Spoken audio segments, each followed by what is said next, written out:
Assalamualaikum warahmatullahi wabarakatuh. Salam sejahtera untuk kita semua.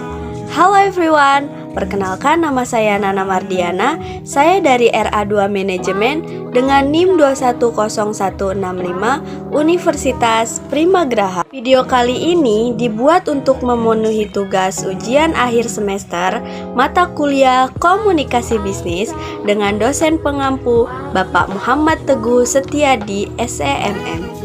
Ada 6 komponen yang sudah kita bahas di komunikasi bisnis ini.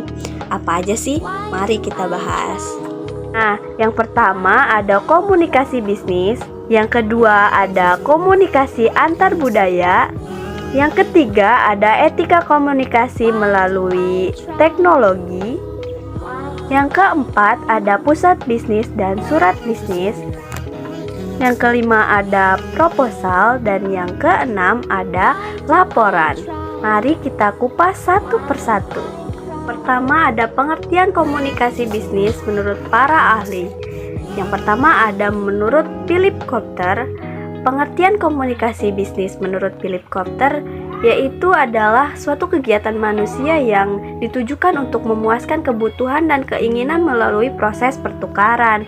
Dan yang kedua yaitu menurut Rosenblatt, pengertian komunikasi bisnis menurut Rosenblatt adalah suatu tindakan pertukaran informasi, ide, opini, atau instruksi dan sebagainya yang dikemukakan baik secara personal maupun non-personal melalui simbol atau tanda guna yang mencapai tujuan perusahaan.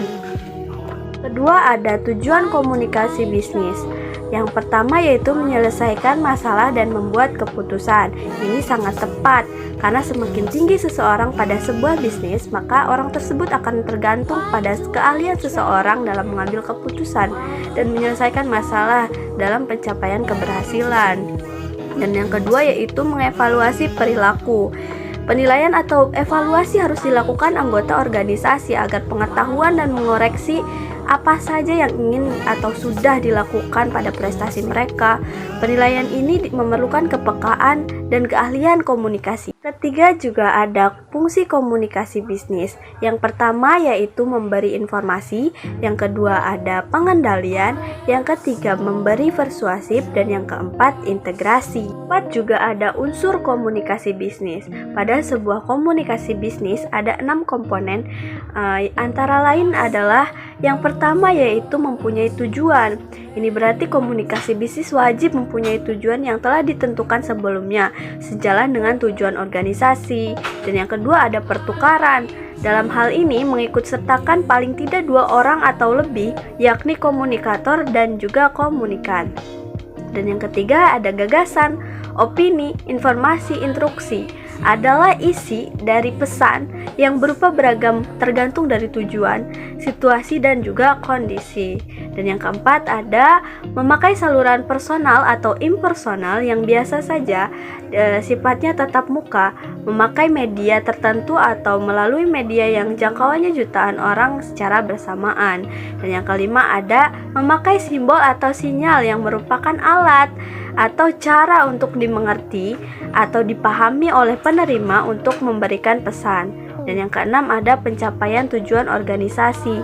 Salah satu karakteristik yang membuat beda organisasi atau lembaga formal dari informasi yaitu terdapat tujuan yang sudah ditentukan sebelumnya oleh manajemen. Ada juga nih manfaat komunikasi bisnis bagi perusahaan, yaitu yang pertama keputusan dapat diambil sesuai target, yang kedua menyelesaikan masalah dengan cepat, yang ketiga mendeteksi hal-hal yang berpotensi salah, dan yang keempat meningkatkan produktivitas kerja, yang kelima memperkuat hubungan bisnis, yang keenam memudahkan persuasi pesan pemasaran, yang ketujuh memperbaiki citra perusahaan dan karyawan, yang kedelapan membangun loyalitas dan kepuasan kerja karyawan, dan yang kesembilan meningkatkan kepercayaan investor. Unsur-unsur komunikasi yang pertama yaitu sumber atau komunikator atau source. Komunikator bisa berupa perorangan atau lembaga yang bertindak sebagai pengirim pesan. Dan yang kedua ada pesan. Pesan dalam proses komunikasi dimaknai sebagai sesuatu yang dikirimkan komunikator kepada komunikan. Dan yang ketiga ada saluran atau media atau channel. Media yang dimaksud ialah alat yang digunakan untuk memindahkan pesan dari komunikator kepada komunikan, seperti surat, telepon, dan telegram. Yang keempat yaitu penerima atau komunikan atau receiver. Komunikan adalah sasaran penyampaian pesan oleh komunikator. Komunikan bisa berupa perorangan, kelompok, partai, bahkan negara. Dan yang kelima yaitu ada akibat atau pengaruh atau impact atau efek. Adalah perbedaan antara apa yang dipikirkan, dirasakan, serta dilakukan komunikan sebelum dan setelah menerima pesan. Dan yang keenam ada umpan balik atau feedback. Umpan balik bisa muncul dari pengaruh pesan yang ditimbulkan. Dan yang ketujuh ada lingkungan. Unsur komunikasi ini terdiri dari sejumlah faktor yang mempengaruhi jalan komunikasi, yaitu bisa dari lingkungan fisik atau lingkungan sosial. Selanjutnya yaitu kesimpulan. Komunikasi bisnis adalah proses pertukaran pesan atau informasi untuk mencapai efektivitas dan efisiensi produk kerja di dalam struktur dan sistem organisasi. Berlanjut kepada materi yang kedua yaitu komunikasi bisnis antar budaya. Apa sih komunikasi bisnis antar budaya? Adalah komunikasi yang digunakan dalam dunia bisnis, baik komunikasi verbal maupun nonverbal, dengan memperhatikan faktor-faktor budaya di suatu daerah, wilayah, atau negara yang sangat erat dengan terciptanya budaya organisasi. Ada pengertian budaya. Budaya adalah suatu cara hidup yang berkembang dan dimiliki bersama oleh sekelompok orang, serta diwariskan dari generasi ke generasi. Budaya terbentuk dari banyak unsur yang rumit, termasuk sistem, agama, dan politik, adat istiadat, bahasa, pakaian, dan juga karya seni. Ada juga nih alasan dan pentingnya mempelajari komunikasi antar budaya. Alasan pentingnya mempelajari komunikasi antar budaya ialah agar mampu menghadapi berbagai individu, keberagaman yang ada, baik dalam lingkup individu, kelompok, maupun masyarakat global. Mempelajari komunikasi antar budaya juga ditujukan untuk meminimalisir konflik atau kesalahpahaman. Banyaknya perbedaan di sini juga ada hambatan komunikasi antar budaya. Apa aja sih? Nah, yang pertama yaitu fisik.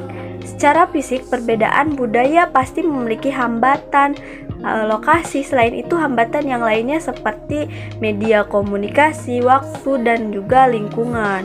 Yang kedua yaitu budayanya sendiri. Perbedaan kedua adalah masalah perbedaan kebudayaan atau budaya yang mencakup agama, suku, ras, dan perbedaan sosial lainnya.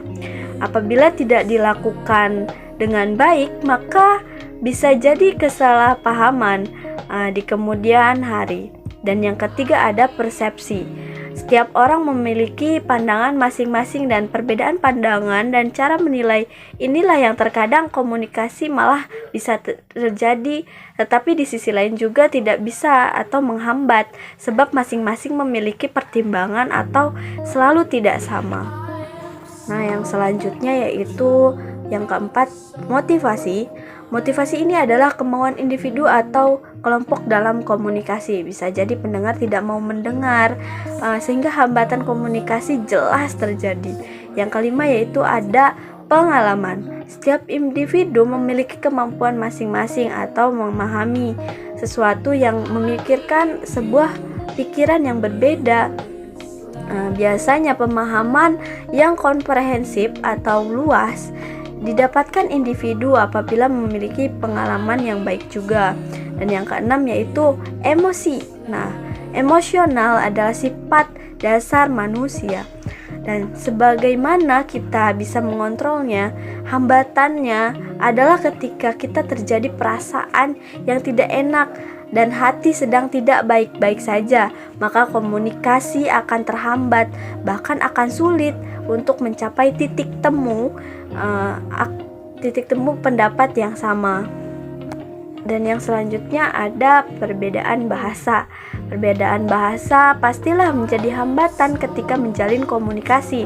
Pasti komunikasi dengan bahasa yang saling bisa dipahami supaya tidak menghambat proses transfer informasi. Yang ke-8 yaitu persaingan. Persaingan di sini yang dimaksud adalah kegiatan multitasking. Apabila pendengar mendengarkan informasi sambil mendengarkan informasi lain atau melakukan aktivitas yang lainnya, maka potensi kesalahpahaman atau kesalahan mendengar menjadi besar. Dan yang ke-9 yang terakhir yaitu nonverbal, adalah komunikasi yang disebabkan selain masalah berbicara dan juga berbahasa. Materi yang ketiga yaitu etika komunikasi dalam teknologi. Ada pengertian etika menurut Kamus Besar Bahasa Indonesia atau KBBI. Etika adalah ilmu tentang asas-asas akhlak, sedangkan akhlak berarti budi pekerti atau kelakuan. Oleh karena itu, dapat disimpulkan bahwa etika adalah ilmu yang mengatur tentang budi pekerti atau tata cara berperilaku. Etika dan moral sangat diperlukan dalam menggunakan perangkat teknologi informasi dan komunikasi. Jadi orang yang memiliki etika dan moral tidak akan melakukan tindakan yang dapat merugikan hasil karya hak cipta orang lain, baik secara langsung maupun tidak langsung.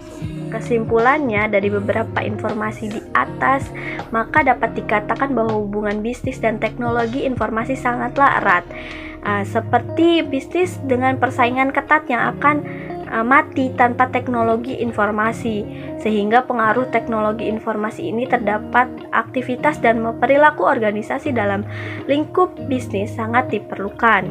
Selain itu, hal ini ditentukan akan mendukung penerapan sistem informasi agar dapat berjalan dengan baik dan selaras dengan apa yang dibutuhkan oleh manajemen. Organisasi bisnis itu sendiri akan tetapi manfaat yang sangat banyak diberikan dalam bidang bisnis, tidak menutup kemungkinan adanya penggunaan teknologi informasi yang juga dapat disalahgunakan dalam hal yang kurang tepat. Oleh karena itu, sebaiknya para pelaku bisnis menggunakan teknologi informasi dengan tepat, bijak, dan juga dengan sesuai dengan kebutuhan bisnisnya. Masuk ke dalam materi yang keempat yaitu pusat bisnis. Apa sih pusat bisnis itu? Nah, definisi pusat bisnis menurut data atau dalam KBBI dapat disimpulkan bahwa pusat bisnis merupakan suatu tempat pusat usaha suatu organisasi atau perusahaan yang menjual barang atau jasa kepada konsumen atau bisnis lainnya untuk mendapatkan laba. Kedua yaitu pengertian surat. Surat adalah suatu sarana untuk menyampaikan pernyataan-pernyataan atau informasi secara tertulis dari pihak yang satu kepada yang lain, baik atas nama sendiri maupun atas nama jabatan dalam organisasi, instansi, atau perusahaan. Ada juga pengertian menurut ahli yaitu pengertian surat menyurat menurut Agus Sugiarto sebagai suatu sarana komunikasi yang digunakan untuk menyampaikan informasi tertulis oleh suatu pihak ke pihak lain. Dengan lebih jelasnya, surat adalah alat komunikasi tertulis untuk menyampaikan pesan kepada pihak lain yang memiliki pernyataan khusus untuk penggunaan kertas, menggunakan model dan bentuk, penggunaan kode atau notasi, memakai bahasa yang khas, serta penyantuman tanda tangan. Surat bisnis adalah surat dari suatu perusahaan ke perusahaan lain atau organisasi tersebut dan pelanggan mereka atau klien atau pihak eksternal lainnya. Lanjut ke materi yang selanjutnya, yaitu proposal. Pengertian proposal yaitu adalah sebuah agenda kerja terstruktur yang tertulis dengan susunan tertentu sebagai sebuah acuan ataupun ajuan untuk melaksanakan sebuah kegiatan atau pekerjaan. Menurut Hadi, proposal yaitu sebuah usulan yang terstruktur berisi agenda kerja sama bisnis antar lembaga, perusahaan yang berisi usulan kegiatan sampai dengan pemecahan masalah. Nah, ada juga macam-macam proposal. Yang pertama ada proposal penelitian, yang kedua ada proposal proyek, yang ketiga ada proposal kegiatan, dan juga ada proposal bisnis. Nah, selanjutnya proposal berdasarkan formatnya nih, teman-teman, yaitu proposal semi formal, proposal formal, dan juga proposal non formal. Proposal sendiri yaitu dapat digunakan untuk pengajuan kerjasama bisnis kepada perusahaan sasaran. Yang kedua yaitu dapat digunakan untuk mengadakan acara tertentu, yaitu misalnya pelatihan, seminar, perlombaan, dan juga yang lainnya. Dan yang ketiga yaitu dapat digunakan untuk melaksanakan penelitian ilmiah. Yang keempat yaitu dapat digunakan untuk pengajuan mandiri suatu usaha. Yang kelima yaitu dapat digunakan untuk pelelangan sebuah proyek atau barang. Yang terakhir yaitu struktur proposal. Struktur proposal secara umum terdiri dari latar belakang, rumusan masalah, tujuan, manfaat, ruang lingkup, hingga isi proposal. Namun jika mengacu pada jenis proposal tentu memiliki struktur masing-masing yang berbeda atau berbeda satu sama lain. Masuk ke materi yang terakhir, yang keenam, yaitu ada pengertian laporan. Nah, kata laporan berarti dalam bahasa Inggris yaitu report. Namun, kata report sendiri awalnya berasal dari dua kata bahasa lain, yaitu kata re yang berarti syarat atau mundur, dan kata porter yaitu memiliki arti membawa atau menyampaikan. Nah, kedua kata itu pun digabungkan sehingga membentuk kata reporter yang berarti menyampaikan informasi atau report. Secara lengkap dari apa yang telah diperoleh sebelumnya. Nah, sementara itu, dalam Kamus Besar Bahasa Indonesia atau KBBI, kata laporan memiliki arti segala sesuatu laporan atau sebuah berita. Laporan sendiri merupakan gambaran dari 5W 1H. Tadi teman-teman materi yang sudah saya sampaikan dari 6 materi tadi. Yang pertama yaitu komunikasi bisnis, komunikasi antar budaya, etika komunikasi dalam teknologi, pusat bisnis dan surat bisnis, dan juga ada proposal dan laporan. Nah, mungkin hanya itu yang bisa saya sampaikan. Al-haqqu mirobik falatakunanna minal mumtarin. Hidup hanya sekali, maka hiduplah dengan berarti. Wassalamualaikum warahmatullahi wabarakatuh. Terima kasih. Thanks for watching.